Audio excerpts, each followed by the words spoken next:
पांडुरंग काका भोईर आहेत. नेमकं हे प्रकरण काय आहे आणि यावर तुमची प्रतिक्रिया काय असेल काका? संबंधित हे प्रकरण म्हणजे उड्डाणपुलासाठी आमच्या बिल्डिंगी 2021ला तोडल्या होत्या.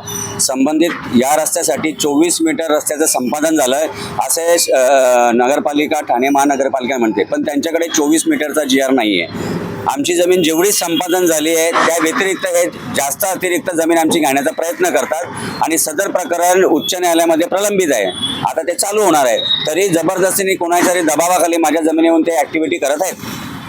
आता सध्या आम्हाला पाठीमागे JCBचं काम करताना दिसत आहे. याचा काही मोबदला वगैरे काही मिळाला नाही? संबंधित सुदाम भोईर यांची 4 गुंठ जमीन या रस्त्यासाठी बाधित झालेली आहे. उर्वरित 5 गुंठ जमीन त्यांना त्यांची काढून द्यावी ही आमची नम्र विनंती आहे. तसंच माझ्या जागेत जे बांधकाम झालं याच्यात 7 गुंठ जी बाधित झाली आहे तिचा मोबदला, ताबाबावती, एवार्ड कॉपी यांच्याकडे उपलब्ध नाही आहे. आणि तसंच त्यांनी माझ्या 62/6 सर्वे नंबर यामध्ये अतिरिक्त 6.5 गुंठ जमीन जबरदस्तीने घेतलेली आहे. ती क्रिमिनल ॲक्टिव्हिटीमध्ये जाते. तुम्ही म्हणताय एखादी जमीन ही माझी जबरदस्तीने घेतली म्हणजे तुमच्यावर अन्याय झाला.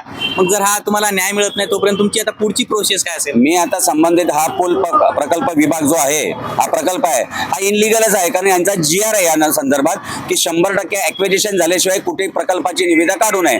तरी हा प्रकल्प कोण राबवत आहे आणि या प्रकल्पाचे कागदपत्र नगरविकास खात्याकडे उपलब्ध नाही आहेत असं त्यांनी आम्हाला लेखी लिहून दिलेलं आहे. आणि हा जॉईंट सर्वे लावण्यात यावा.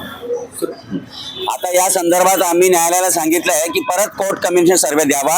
जो मोरा नंबर आहे 539 त्यानुसार सामूहिक सर्वेक्षण व्हावं. ज्यांची जमीन बाधित झाली आहे, ज्यांची उरले ती त्यांना त्यांच्या ताब्यात द्यावी असं आम्ही त्यांना सांगितलेलं आहे. मी उद्या जिल्हाधिकारी, भूमापन अधिकारी यांना संयुक्त पत्र देणार आहे की या संदर्भात आम्हाला कोर्ट कमिशन सर्वेनुसार सामूहिक सर्वेक्षण करण्यात यावे अशी आमची विनंती आहे.